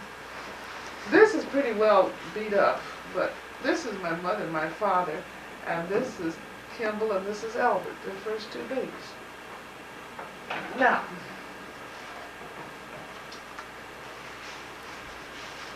this one here is the one I showed you. No, this doesn't have Kimball. Only one that has Kimball is this one, so I'll just show you this one. Kimball is here. Well, but you can hardly see her. See, that's Kimball. Kimball. And I remember her. This is Albert. I remember Kimball. You remember And Kimball? Albert, I knew Albert. You do remember Kimball? Yeah. Do you remember Paul Goffin? Yeah. You do? Okay. Wait now, Paul. No, I don't I mean remember the little Paul. boy. I know. All right, this is Paul, the husband, and this is her little boy. Oh, I remember him. Yeah, I remember him. But I never met him. I never met this. No, he was dead. There. That's me right there, huh? That's you. And that's There's my your mother and mother and father. father, and that is Louise. Wow. This is when my father died. When this picture was taken. Can you zoom in on that? I got a picture of you. Oh, really? No, not when you were babies. I haven't got a picture Right of you when you were there, yeah. babies. That's me there, and that's my mother and father, and my older sister Louise. Yeah. Wow. That's you. And there's my grandmother. I remember her. My Yeah. grandfather's dead, so. Wow.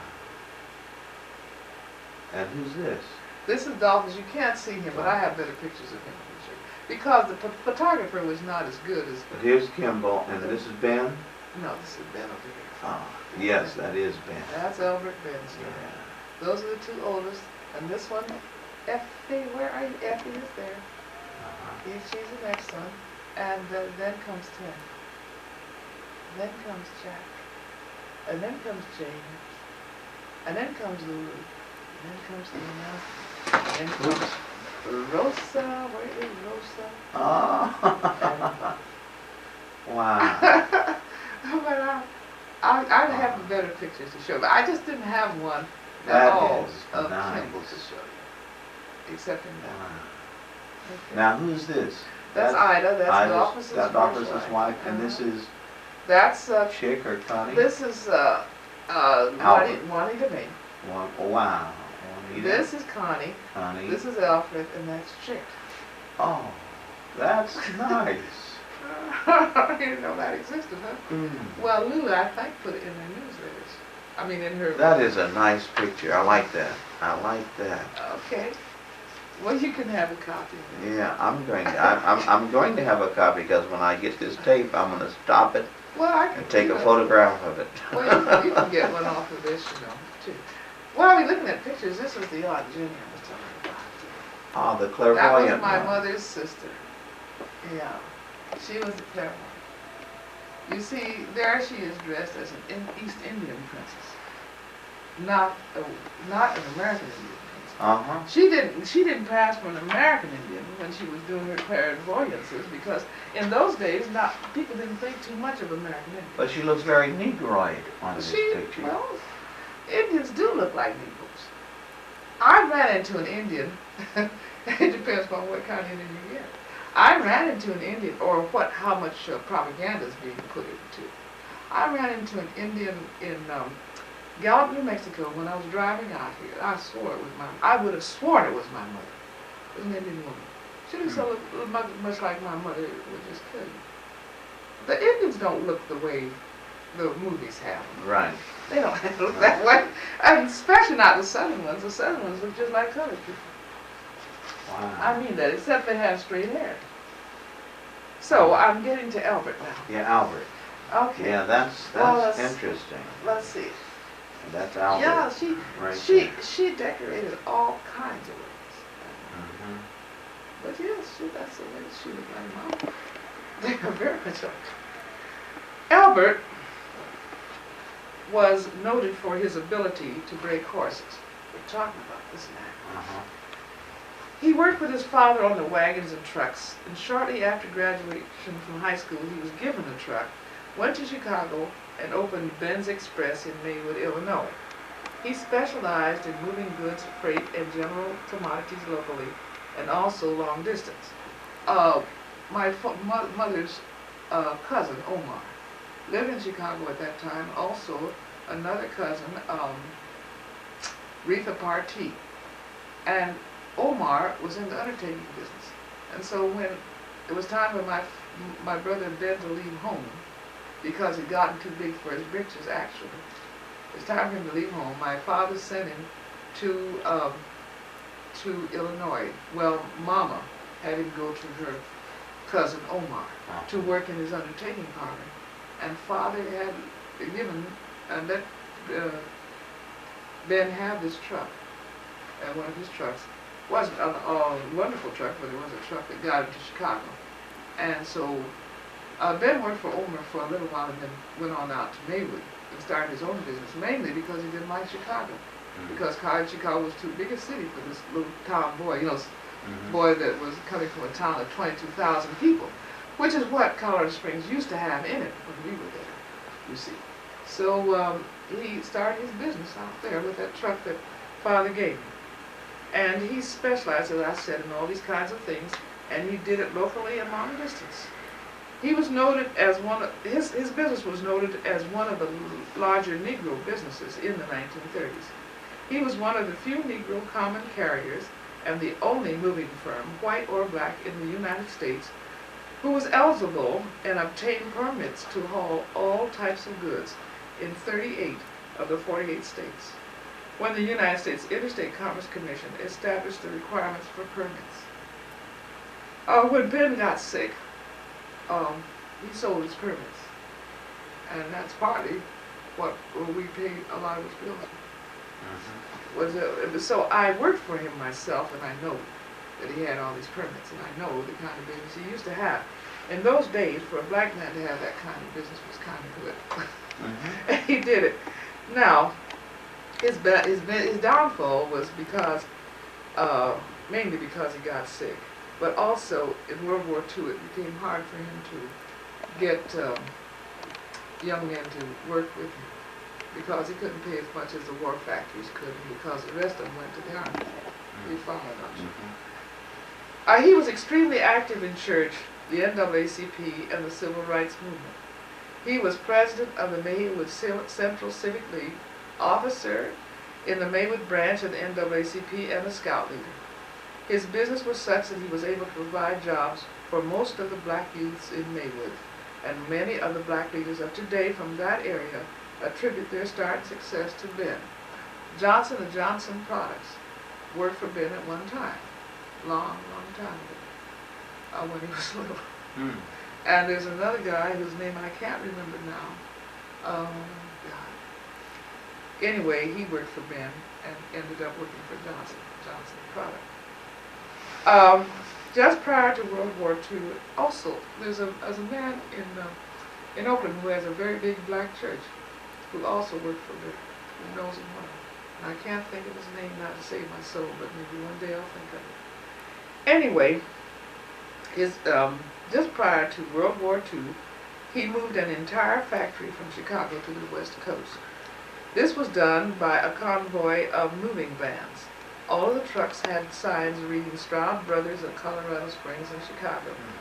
This was done as a final tribute to Father's business genius, the signs.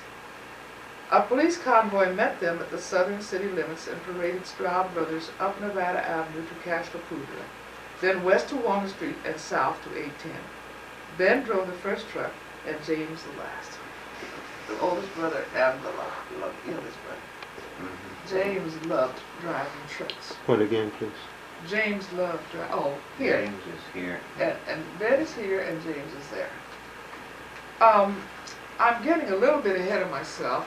I went into Albert a little bit before I did because I want to tell you just a little bit more about what Father did and then go more into each of us.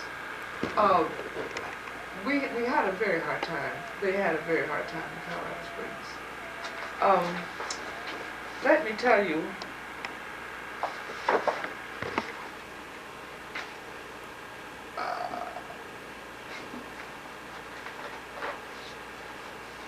there must have been 9 of us children in the family when Mr. George came to us. Mr. George was the horse that Father got. We were very poor, and Father was no longer needed in the coal chutes up at Roswell, where he used to make 8 cents a ton for shoveling that coal from the chutes into the engines, which used to stop up there at the Roswell yards for refueling. I remember one month, a cold winter month, and the winter months in Colorado Springs used to be cold. At times, the thermometers went down to 20 degrees below zero. My father brought home the amazing sum of $100. He brought it home, shoveling coal at 8 cents a ton. Now, you see what kind of man he was. This meant that he had averaged something over 40 tons of coal per day that he had hand shoveled from the chutes to the engine timbers. Well, in those days, a day was at least 12 hours long, and Saturday was just another day. So naturally, a working week was 6 days. But also in thinking of the man my father was, and the woman my mother was, I recall how they used to get up at 4 o'clock in the cold, below zero winter mornings, and my mother would prepare my father's breakfast so that he could walk the 4 miles to Roswell to the coal chutes, so that he would be there at 6 o'clock in the morning to start his day, which would not end until 6 o'clock that night. You see, a working day was 12 hours long back in those days, and a working week was 6 days. And I remembered how father suffered from frost-bitten hands and feet, and how at times he complained of seeing colored lights before his eyes. But there were no free clinics then, and we did not know that the colored lights were the beginning stages of glaucoma, which later blinded my father. But finally the railroads made changes in the manner of loading and unloading coals, and there was no more work for my father, and we were desperately poor. We had to wear second-hand clothing and eat very cheap food. I remember the cheapest bacon that could be bought, Dixie brand bacon, and the dark molasses that we had meal after meal, Louisiana molasses. But father and mother could do no better. To this day, I cannot recall, as long as I was around the house there in Colorado Springs when I was a boy, of my mother ever having a new dress or a new hat or hardly anything new. You see, about every year there was a new baby until altogether there were 11 of us. And we were all about 2.5 years apart, something like that. So then, when there was no more work at the coal chutes, it was then that the situation for our family became desperate. And then, father thought if he could only get a horse and wagon, he could start hauling ashes and rubbish, and there would be a chance for a large family of 13 to survive. Yes, it was very hard for a large family to survive in Colorado Springs in those days, in the early 1900s. You see, Colorado Springs in those days was not meant to have been a working man's town, nor a large family town, and most of all, certainly not a town for a large black family to survive in. Our family was large and black. You see, Colorado Springs in those days was meant to be a rich man's paradise. In fact, in the 1930s, Colorado Springs was publicized to have been the world's richest city per capita. And although we were allowed to attend the same schools as the white children, we were most generally hated and despised. And I can never forget the mobs of white children who used to run us home from school when school was out in the evenings, throwing rocks at us and yelling at us as we ran, screaming, "Kill the nigger! Kill the nigger! Kill the nigger!" Perhaps if father had learned when he was young to have been a porter or a janitor or a houseman when he was coming up, he might possibly have found a job in Colorado Springs in one of the hotels or restaurants, or perhaps at some wealthy home as a yard man. But you see, father came up from a cotton plantation in Texas, and by great effort and dedication in Oklahoma, had got a first-grade certificate from the state of Oklahoma as a school teacher. But there were no cotton plantations in Colorado Springs, and no place for a black school teacher. So the odds against our coming up as a large, black, poverty-stricken family in Colorado Springs were great. But all the white people there did not hate us, and when our case seemed hopeless, it was a white man. If I remember his name right, his name was Mr. Tom Jones, who gave our family a break by selling my father a wagon and a horse.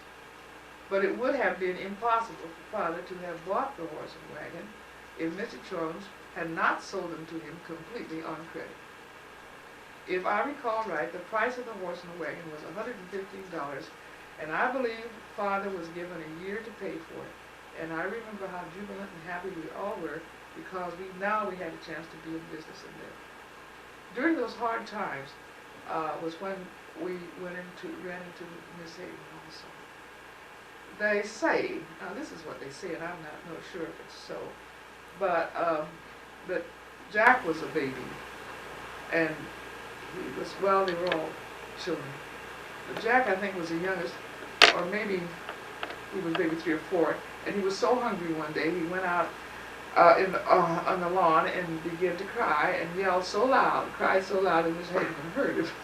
I don't know about that. Mrs. Hageman lived perhaps 2 blocks from us, a very, very wealthy white woman, and she adopted her family as her private charity.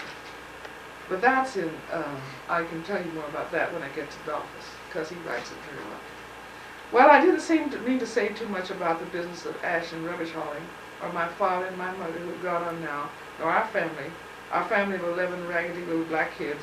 No, what I was going to say something about was a wonderful horse that Mr. Jones sold my father. And he goes on and talks about the horses. And it's a beautiful story. Everybody should read that story of Mr. George and Mr. Lefton. It is, but I'm I not read going to that, read it yeah. now. I'm not going to read it right now. I was telling you, you know, the rest goes on about the 2 horses that we started with, George and Lefton.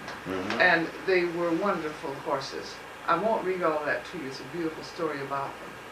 And that started us to having something to eat and having something that we could wear without being raggedy. Let me interject just a minute so that people hear this. I have read the story. Yes. Ben wrote that. Yes. It's a beautiful story. And maybe somebody should, or maybe that'll be published one day as a children's story, because it's a fantastic story. It's a beautiful story. And all of the children, our children, should have copies of that story.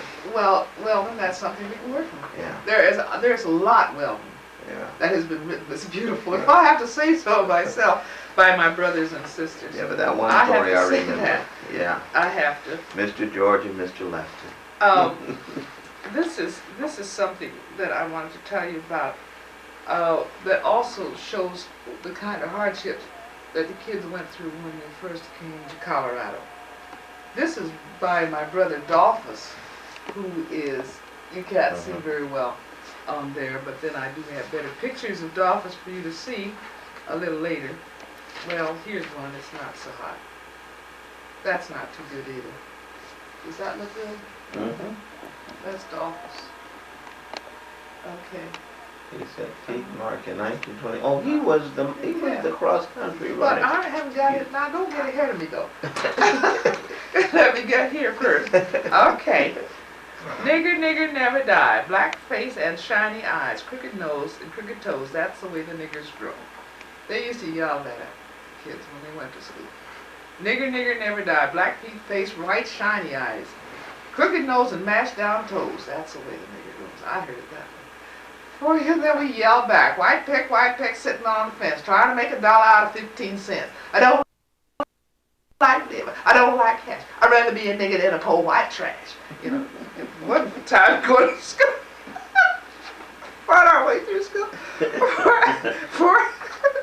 Four-year-old Kelly Dolphus Stroud, accompanied by his 7-year-old sister Kimball and his 5-year-old brother Albert, and badly frightened by insults, jeers, and threats of some 25 or 30 white boys who followed, was half running the 4 blocks from his home on North Spruce Street to the Bristol School on North Walnut Street in early September of the year of our Lord 1911. Various episodes and incidents that helped to mold the character and personality of this impressionable black youngster will be recounted in the following pages, and from the telling of these experiences and his reaction to them, the reader can judge Kelly Dolphus Stroud a success or a failure. And these are all of these things which I don't intend to read to you, but just little things that tell you about what they went through. During the first few days of school, the mob of white boys hurling curses and insults at Albert and Dolphus grew larger and bolder. Kimball, the girl, was not harassed. Soon an occasional stone was hurled along with verbal insults. Bodily injuries to both of the little black boys, caused by flying stones, forced their mothers to seek an audience with the school principal in order to work out a solution. The remedy decided upon by the principal was to have Albert and Dolphus dismissed from their final classes 2 minutes early every day in order to give the black brothers a head start in their race for home and safety from the sticks and stones of the white mob. The principal's solution to Bristol's black problem served to aggravate the problem, as Dolphus's father had predicted. The white boys accepted the challenge to catch the niggers despite the 2 minutes handicap. They adopted ingenious schemes for getting out of school before dismissal time and attacking the two little blacks as they left the school grounds. Then one day in November of 1911, Alfred Cunningham, a first cousin to the Strouds, was asked to look after the Stroud children when they returned from school, since Mrs. Stroud had to be downtown. The white mob had grown larger and more vicious every day. On this particular afternoon, the mob attacked as Albert and Dolphus stepped off the school grounds. The two little blacks were struck with straps and sticks as they began to run. Then rocks began to fly as the fleeing black tots began to outdistance their pursuers. Out of breath and sore from the beatings and barrage of stones, Albert and Dolphus burst into the front room of their home at 701 North Spruce Street. But the white mob did not leave. Instead, its numbers increased. Its curses grew louder, and its members began hurling rocks at the house, breaking out the living room window. The Stroud kiddies were terrified and stuck close to Cousin Alfred for protection. As the sound of rocks crashing against the house reached a crescendo, and the mob inched closer and closer, Alfred asked if Mr. Stroud had a gun. Kimball, the oldest child, showed him where the loaded Colt .45 revolver was kept in the bottom of Mrs. Stroud's trunk. Unhesitatingly, Alfred took the revolver, stepped out on the porch, and fired 2 shots over the heads of the mobsters. Every one of them took to his heels. Alfred restored the gun to its place in the trunk and hastily departed. When he was heard again, 2 years later, the letter was postmarked Manila, Philippine Islands, and came from Private First Class Alfred Cunningham. The police raided the Stroud home moments after Alfred's departure. The 3 little Strouds provided no information, and their mother was even less helpful when she arrived from downtown during the middle of the police investigation. The 2 little Stroud boys, Alfred and Dolphus, never had to run home from Bristol School again with a white mob in hot pursuit. I think that's what you remember.